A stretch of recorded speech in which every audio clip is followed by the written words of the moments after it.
Que a graça e a paz de Cristo Jesus permaneça com todos aqui nessa noite. Convido as crianças até 10 anos para que acompanhem ao Micael e a Sara, nesse momento que elas serão edificadas também pela palavra de Deus. Enquanto isso, vá abrindo a sua Bíblia na carta de Paulo aos Efésios, no capítulo 4. Efésios, capítulo 4. E acompanhe a leitura que eu farei da palavra de Deus, dos versículos 7 até o versículo 16, página 1284 do Novo Testamento, na edição comemorativa. Assim diz a palavra do nosso Deus. E a graça foi concedida a cada um de nós, segundo a medida do dom de Cristo. Por isso diz: quando ele subiu às alturas, levou cativo o cativeiro e concedeu dons aos homens. Ora, o que quer dizer ele subiu, senão que também havia descido até as regiões inferiores da terra? Aquele que desceu é também o mesmo que subiu acima de todos os céus, para encher todas as coisas. E ele mesmo concedeu uns para apóstolos, outros para profetas, outros para evangelistas e outros para pastores e mestres, com vistas ao aperfeiçoamento dos santos, para o desempenho do seu serviço, para a edificação do corpo de Cristo, até que todos cheguemos à unidade da fé e do pleno conhecimento do Filho de Deus, ao estado de pessoa madura e à medida da estatura da plenitude de Cristo, para que não mais sejamos como crianças, arrastados pelas ondas e levados de um lado para o outro por qualquer vento de doutrina, pela artimanha das pessoas, pela astúcia com que induzem ao erro, mas seguindo a verdade em amor, cresçamos em tudo naquele que é a cabeça, Cristo, de quem todo o corpo bem ajustado e consolidado pelo auxílio de todas as juntas, segundo a justa cooperação de cada parte, efetua o seu próprio crescimento para a edificação de si mesmo em amor. Oremos. Senhor nosso Deus, nós te louvamos pela tua palavra, que é poderosa, que é viva e eficaz e capaz de transformar o nosso coração. Que o teu Espírito Santo venha iluminar os olhos do nosso coração, para que possamos contemplar e compreender a tua vontade, o teu propósito para o nosso viver aqui nesta noite. É no nome de Cristo que oramos agradecidos. Amém, Senhor. Todos nós temos propósitos na vida.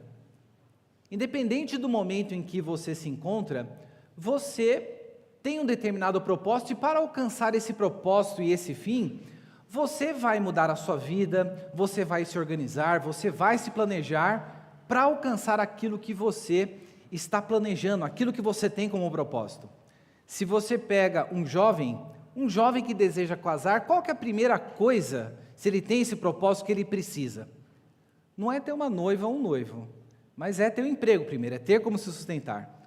Uma vez que ele tem isso, ele vai buscar alguém, ele vai se preparar para isso, ele vai buscar conselho para isso, para só finalmente realizar o seu desejo e alcançar o seu propósito de casar.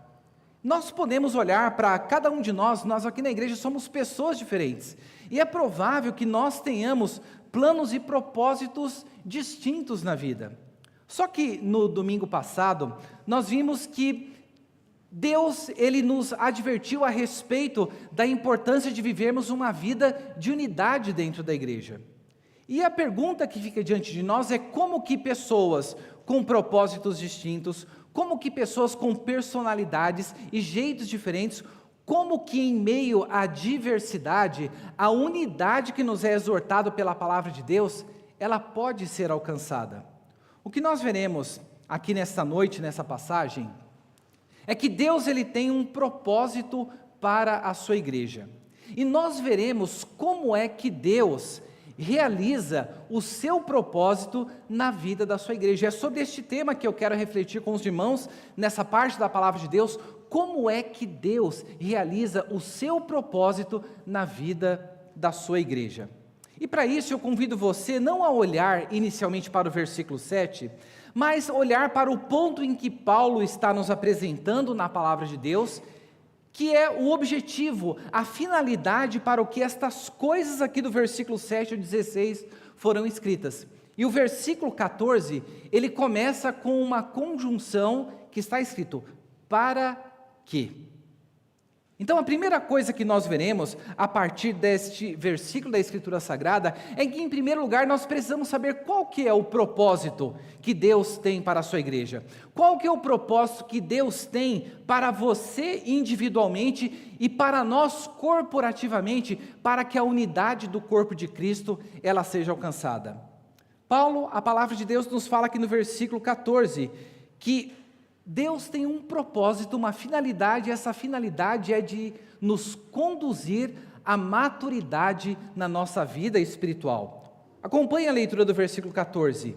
Para que, apontando para a finalidade, para o propósito, para que não mais sejamos como crianças, arrastados pelas ondas e levados de um lado para o outro por qualquer vento de doutrina, pela artimanha das pessoas, pela astúcia com que induzem ao erro. Paulo escreve todas essas verdades aqui para mostrar que o objetivo de Deus, o propósito de Deus para a nossa vida como cristãos, é nos levar a um estado de maturidade para que a gente não viva nem como criança e nem como uma onda impelida pelo vento. Quando nós olhamos para a criança, nós notamos que a criança ela é bela, a criança ela é graciosa, mas há algo que falta à vida de uma criança.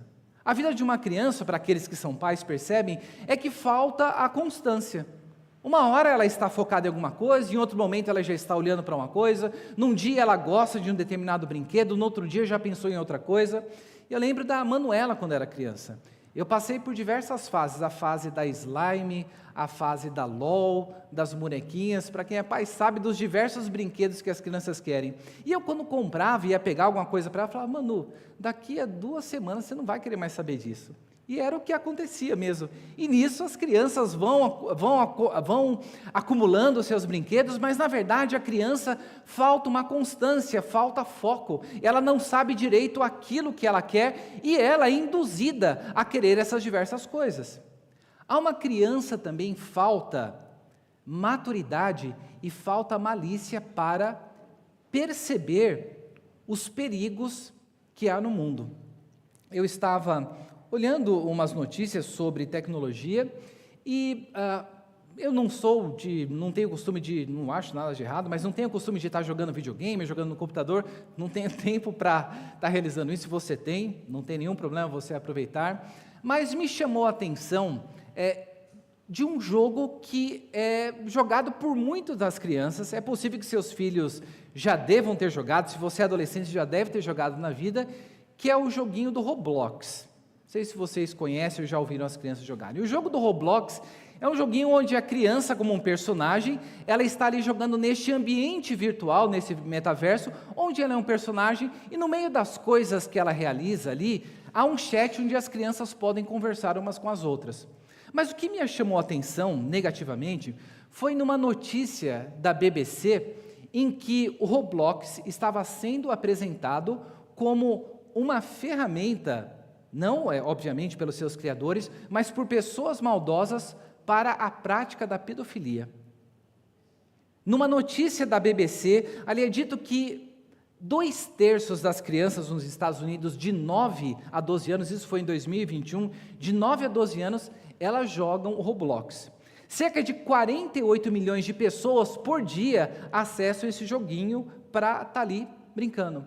E nessa notícia mostrava da relação do Roblox com pedofilia, de pessoas que criavam determinados ambientes e entravam em conversas com crianças fingindo ser outra criança, mas no final para estar pedindo coisas indevidas para essas crianças, e toda uma investigação foi levantada para isso. Às vezes a gente está sossegado, né?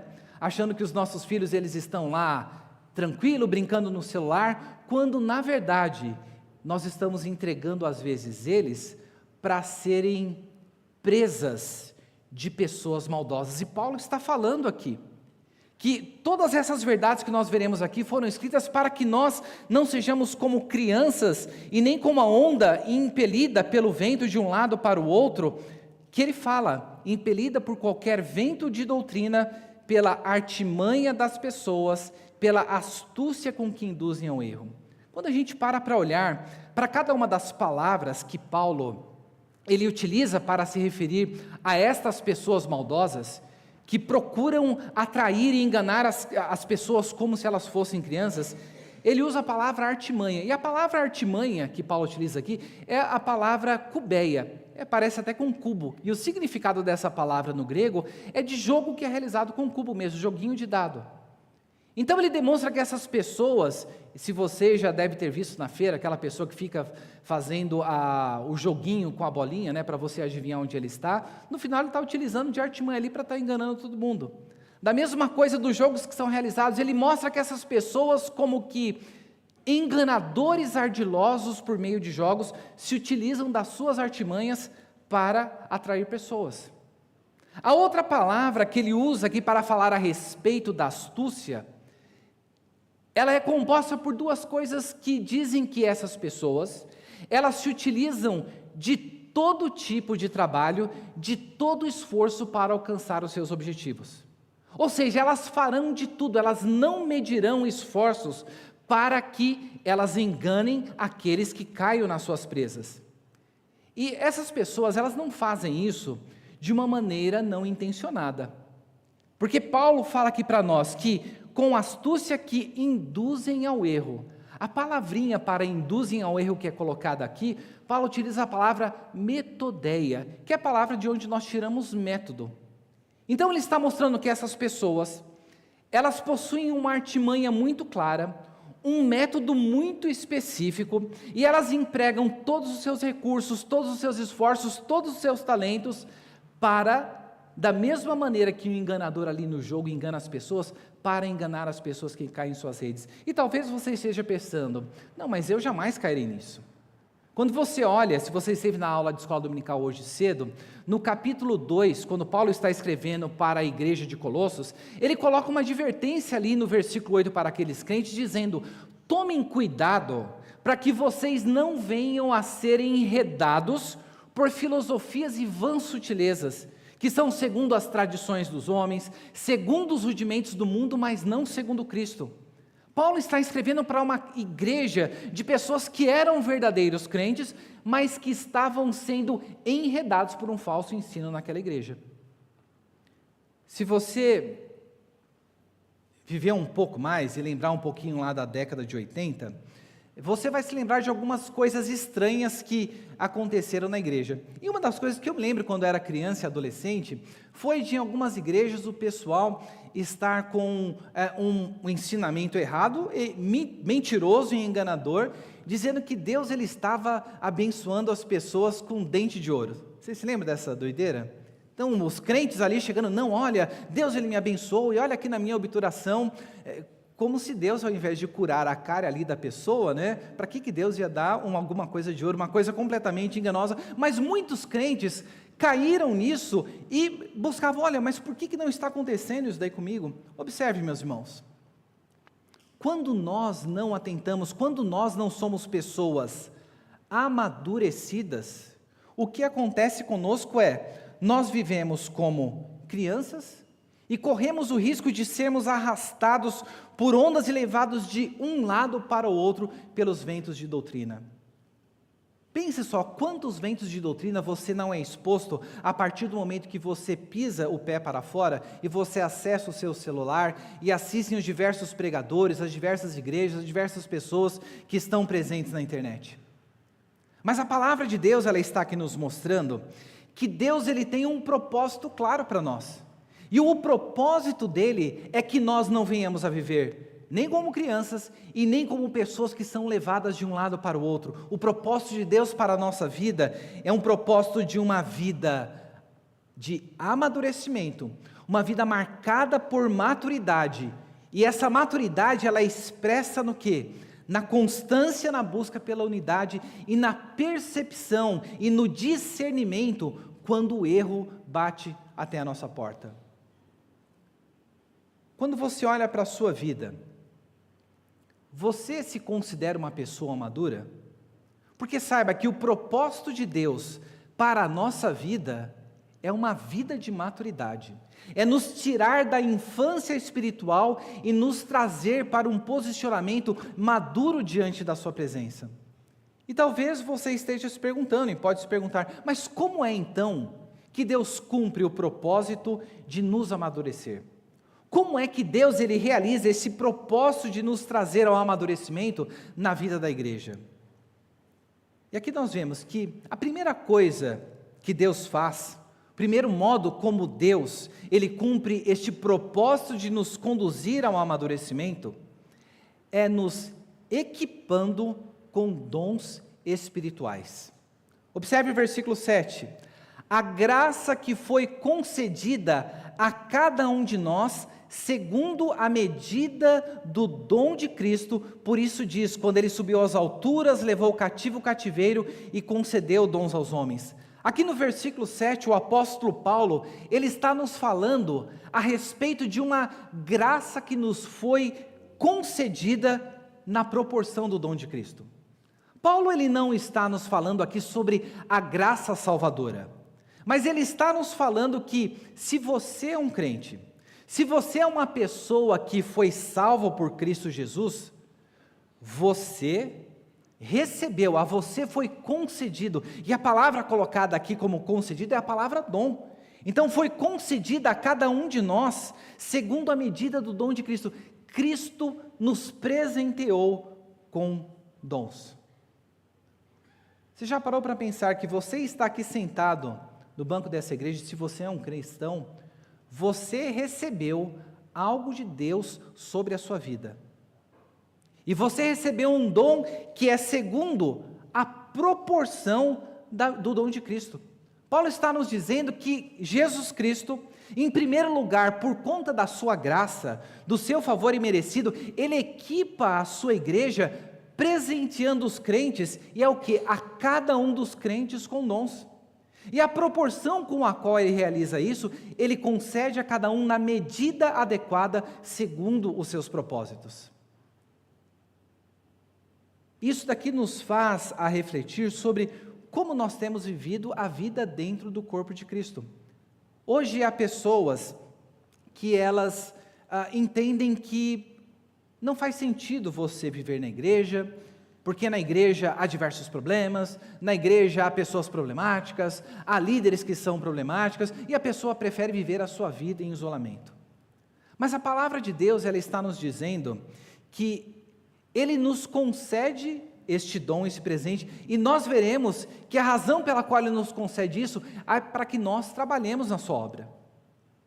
E isso foi concedido em um momento importantíssimo da obra do nosso Redentor, que é o que ele nos fala no versículo 8, dizendo que quando ele subiu às alturas, levou cativo o cativeiro e concedeu dons aos homens.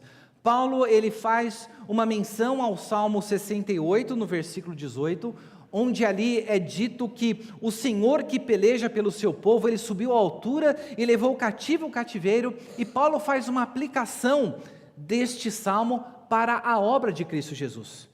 E ele diz no versículo 9, ora, o que quer dizer ele subiu, senão que também havia descido até as regiões inferiores da terra? Aquele que desceu é também o mesmo que subiu acima de todos os céus para encher todas as coisas.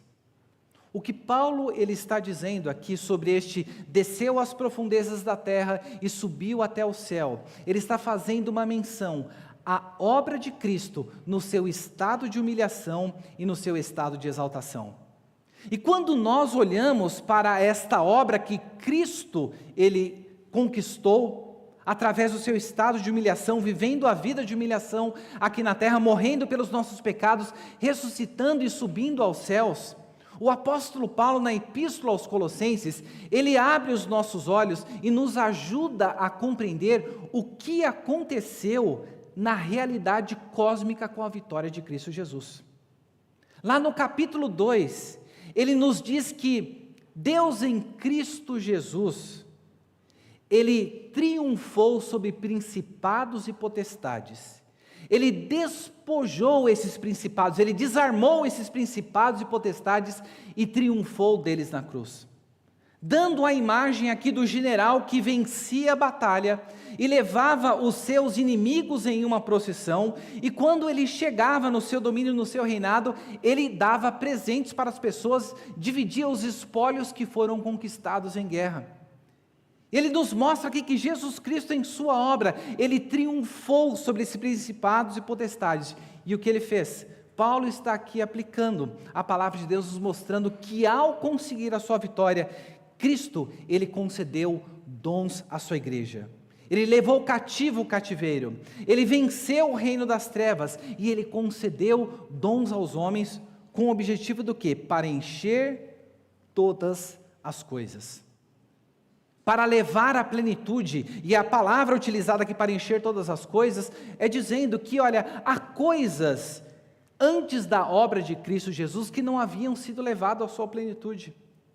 E ao alcançar a sua obra, ele reina soberano sobre os céus, ele reina soberano sobre a terra, e a sua plenitude aqui nesta terra é a sua igreja.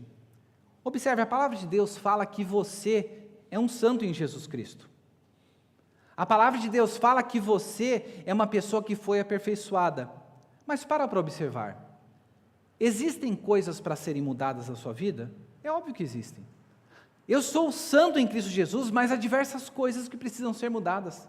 Há diversas coisas nas quais eu preciso ser levado à maturidade. E a palavra de Deus está nos dizendo que Cristo, ao conquistar todas essas coisas, ao levar cativo o cativeiro, ao descer às profundezas da terra no seu estado de humilhação, e ao subir ao céu no seu estado de glorificação de glória, ele concedeu dons para encher todas as coisas. Sabe qual que é a implicação prática que isso tem para a nossa vida? A palavra de Deus está dizendo que o primeiro modo que Deus utiliza para cumprir o seu propósito na vida da sua igreja é concedendo dons a ela, é equipando a sua igreja. Cristo concede, segundo a sua proporção, dons para cada um dos seus membros. Isto se deve à graça e à vitória dele conquistada sobre a cruz do Calvário. A implicação prática para a nossa vida é que se nós não fazemos uso dos dons que Deus nos deu, sabe o que nós estamos fazendo? Nós estamos desprezando aquilo que Cristo Jesus conquistou através do seu estado de humilhação e agora ele se encontra no estado de glória. Nós estamos desprezando o presente que nós recebemos. Nós agimos como que a criança que recebe um presente, recebe ali uma barra de chocolate, e qual que é a primeira coisa que a criança faz quando recebe uma barra de chocolate? É quebrar os pedacinhos e dividir para todas as pessoas? Não, é esconder, é comer para si mesmo. Só que o presente que nós recebemos de Deus, estes dons com os quais nós somos equipados, eles servem não para nós guardarmos para nós mesmos, mas para nós fazermos o uso dentro da sua igreja. Porque a palavra de Deus nos mostra que o nosso Deus, ele cumpre o seu propósito de nos levar à maturidade, em primeiro lugar, nos equipando com dons que foram conquistados, que nos são dados pelos méritos da obra de Cristo, que desceu, viveu em humilhação e ascendeu até o céu. Qual que é o dom que você tem? O seu dom não é o dom de ficar sentado no banco. Se você é crente, você foi presenteado com Deus para realizar alguma coisa no seu reino. E talvez você até tenha consciência deste dom que você recebeu, mas você não sabe como utilizar. Você não tem colocado isso em prática. E aqui nós vemos em segundo lugar, o segundo modo que Deus utiliza para nos conduzir à maturidade. Se em primeiro lugar é nos concedendo dons, em segundo lugar nós vemos aqui a partir do versículo 11, é que Deus ele não apenas, por meio daquilo que Cristo Jesus conquistou, nos equipa com os seus dons, mas em segundo lugar, ele também nos capacita, nos presenteando com os seus ministros. Versículo 11, e ele mesmo concedeu uns para apóstolos, outros para profetas, e outros para evangelistas, e outros para pastores e mestres. Paulo vem aqui a apresentar 4 dons, mas de maneira mais específica, 4 tipos de pessoas que Deus concedeu à sua igreja para que o seu propósito de nos conduzir à maturidade, ele seja realizado. E Paulo nos mostra isso da maneira como Deus realizou isso na história. Porque ele nos mostra que o nosso Deus, ele nos concedeu como presentes. Ele coloca uns para apóstolos e outros para profetas. Nós já ouvimos aqui em pregações passadas e nós sabemos que hoje nós não temos nem mais os apóstolos entre nós e não temos mais estes profetas que comunicavam a palavra inerrante, dando revelação nova de Deus para a sua igreja. Paulo, ao falar com a igreja aqui aos Efésios, ele fala nos capítulos de 1 a 2 e no capítulo 3 sobre o mistério da entrada dos gentios, da divisão, do rompimento da divisão que Cristo realizou, fazendo de 2 povos, de judeus e gentios, um só. E ao falar da sua obra sobre os gentios, lá no versículo 19 do capítulo 2, ele diz: assim vocês não são mais estrangeiros e peregrinos, mas concidadãos dos santos, membros da família de Deus, edificados sobre o fundamento dos apóstolos e profetas. Paulo está dizendo que a igreja de Cristo, nós que fomos unidos a essa igreja, nós estamos edificados sobre o fundamento que foi estabelecido pelos apóstolos e pelos profetas. O que é um fundamento?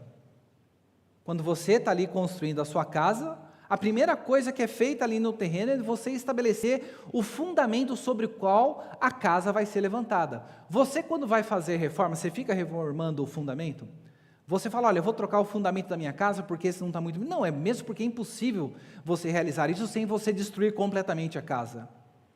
E Paulo está dizendo que Deus, ele deu estes apóstolos e esses profetas justamente para estabelecer o fundamento. E fundamento é algo que nós não modificamos. Se nós estamos aqui, é porque Deus, no decorrer da história da redenção, nos presenteou com pessoas como seus apóstolos e como os profetas que transmitiram a sua palavra inerrante. Mas ele continua nos abençoando, porque o texto nos fala que ele também concedeu outros para evangelistas e outros para pastores e mestres. Ele concedeu uns dizendo para evangelistas, sendo que as pessoas que recebem um dom especial de Deus, uma capacidade especial de Deus, para comunicar o evangelho, as boas novas da salvação para aqueles que estão fora da igreja. Nós estamos aqui no domingo missionário.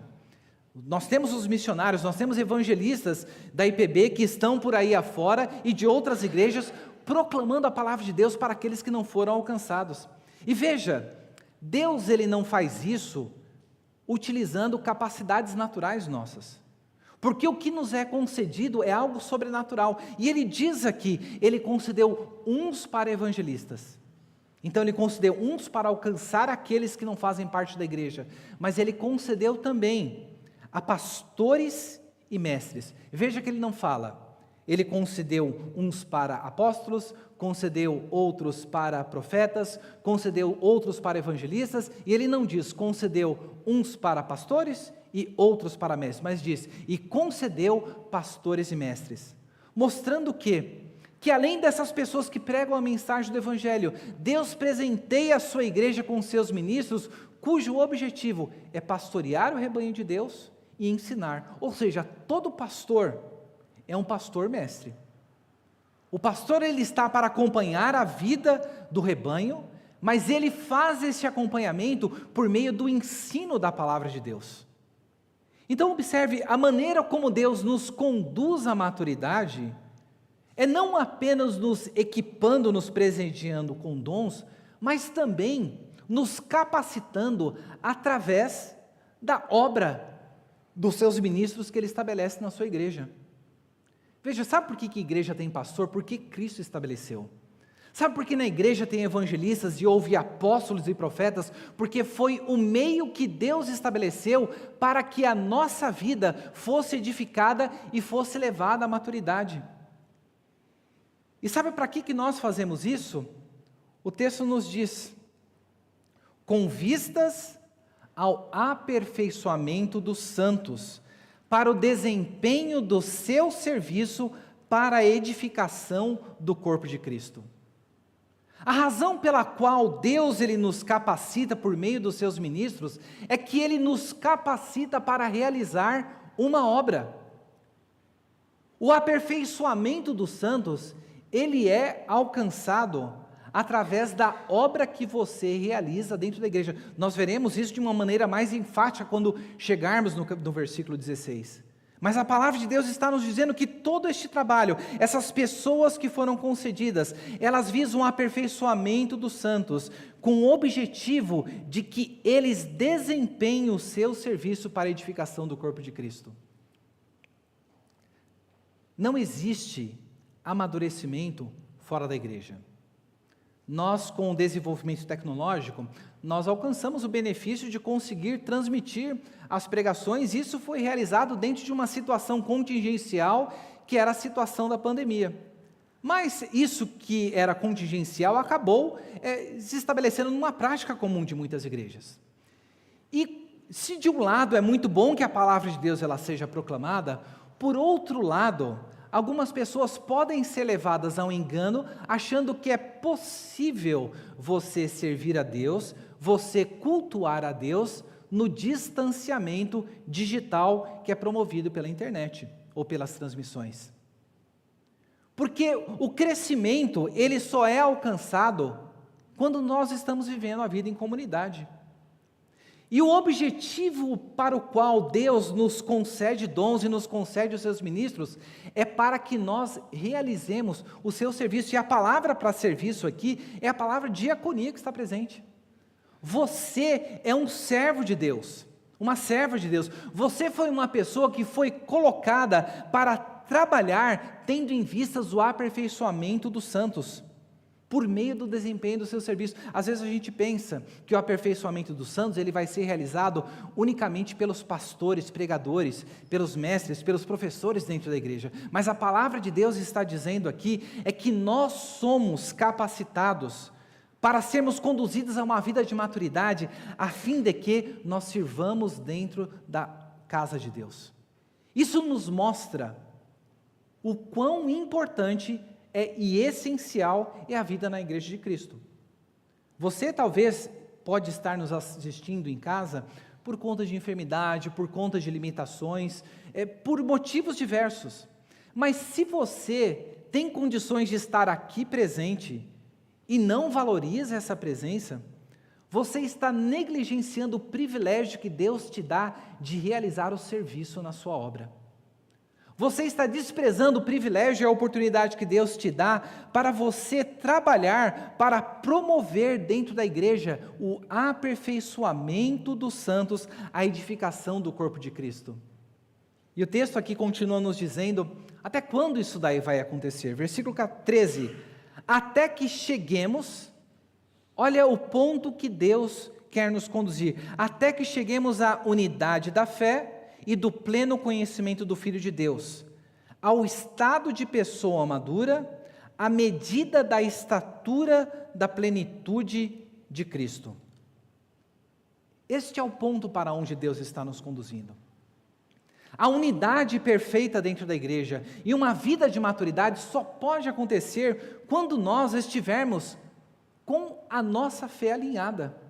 Quando nós estivermos vivendo de acordo com aquilo que está sendo colocado aqui, mostrando até que cheguemos à unidade da fé e no pleno conhecimento de Cristo.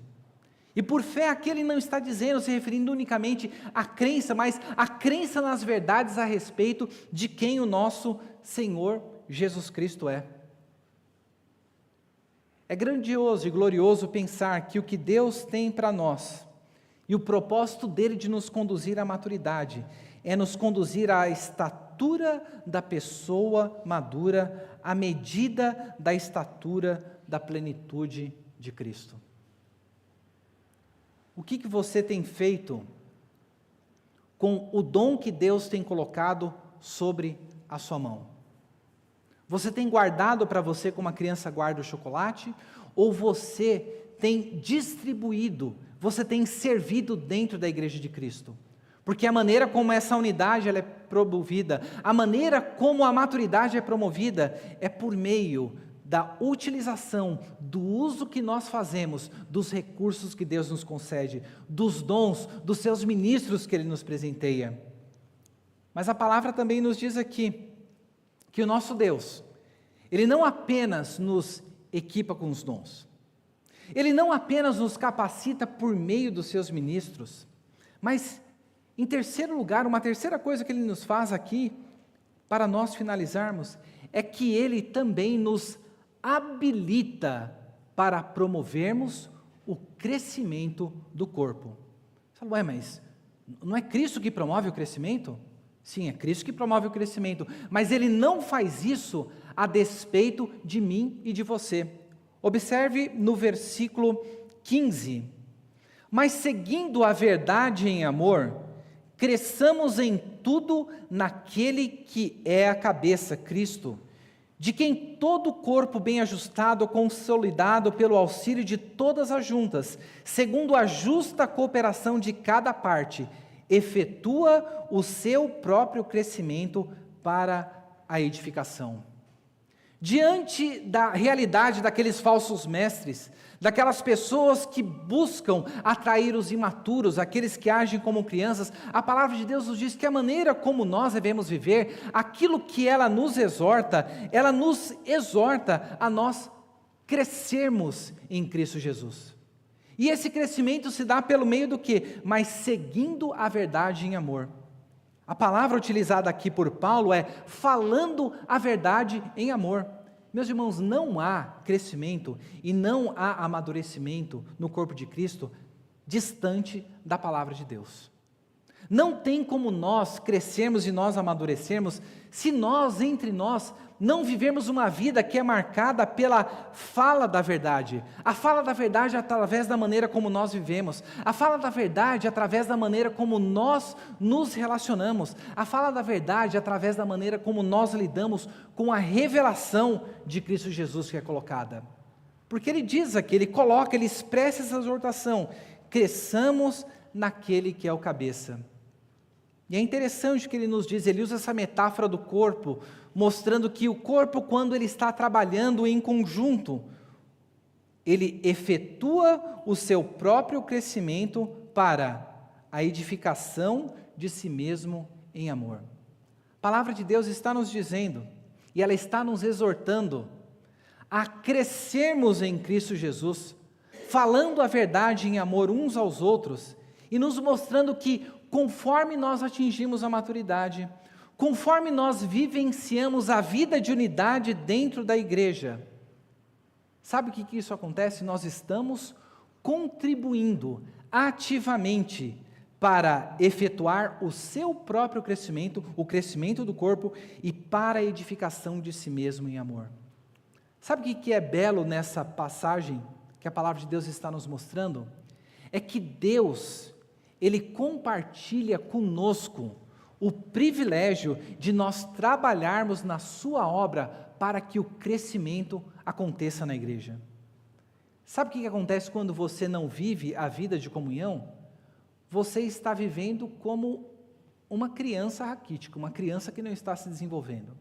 Você está se privando de ser nutrido dos benefícios que há em um corpo que é bem ajustado, que é consolidado pelo auxílio de todas as juntas, seguindo a justa cooperação de cada parte. A palavra de Deus está nos dizendo que cada um de nós temos uma função dentro do corpo de Cristo. Mas o grande problema é que às vezes nós queremos as funções que são mais evidentes. Nós queremos ser percebido pelas pessoas. Mas veja, no nosso corpo, há partes que não são percebidas, mas que são fundamentais para o funcionamento. Não tem como nós andarmos de uma maneira alinhada para um determinado objetivo se o nosso joelho não estiver funcionando. A mão ela é fundamental para que o corpo ele se alimente. O que nós precisamos observar é que a palavra de Deus nos exorta ao crescimento, e esse crescimento só existe no convívio do povo de Deus. Deus ele tem um propósito para a nossa vida. Eu não sei qual que é o propósito para a sua vida. Talvez você esteja se sentindo frustrado, porque as coisas que você estabeleceu como propósito, elas não estão levando para o local onde você estava desejando. E talvez você esteja dizendo, olha, Deus ele se esqueceu de mim, Deus não está olhando para mim. Mas sabe o que pode estar acontecendo? Talvez os propósitos que você estabeleceu para a sua vida não estão alinhados com o propósito que Deus estabeleceu na sua palavra de nos conduzir à maturidade. Talvez o propósito que nós estamos buscando é um propósito que é marcado pela individualidade. Um propósito que visa unicamente o benefício próprio, quando na palavra de Deus está nos mostrando que o propósito de Deus para nós é nos equipar, é nos capacitar, é nos exortar para que nós sejamos bênção dentro da sua casa, para que nós venhamos cooperar para o crescimento da obra do Senhor. Então, avalie como é que estão os seus propósitos de vida estão alinhados com o propósito de Deus, que é o propósito de te conduzir à maturidade?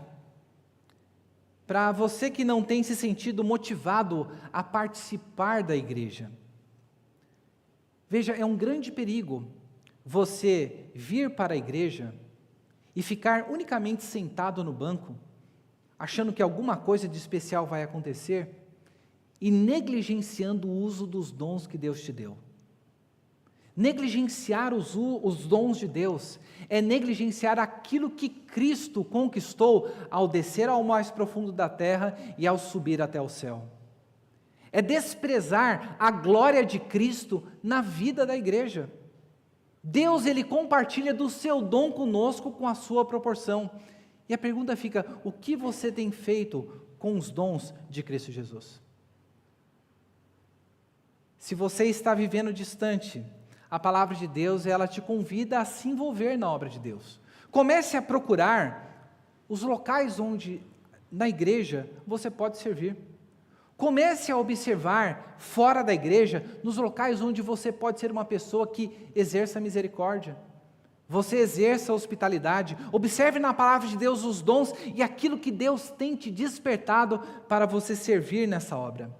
Sabendo que você foi equipado para servir, que você foi capacitado para servir e que você é exortado para servir a fim de que o crescimento aconteça no corpo de Cristo, para que o próprio crescimento e para a edificação de si mesmo em amor, porque é assim que Deus cumpre o seu propósito na vida de pessoas que são diferentes.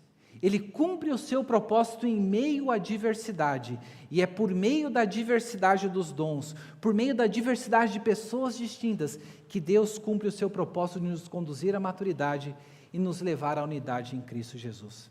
Que Deus, ele te abençoe, que você saia daqui motivado a buscar os dons que Deus tem te dado, a colocar em prática na sua vida, a colocar em prática na vida da igreja. Você que está enfraquecido, que você se sinta motivado a viver a vida de comunhão na igreja de Cristo, porque é aqui que os dons são desenvolvidos, é aqui que o amadurecimento acontece, é aqui que Deus distribui os seus dons, equipa, capacita e exorta a sua igreja ao serviço e ao amadurecimento na obra do Senhor. Vamos nos colocar de pé?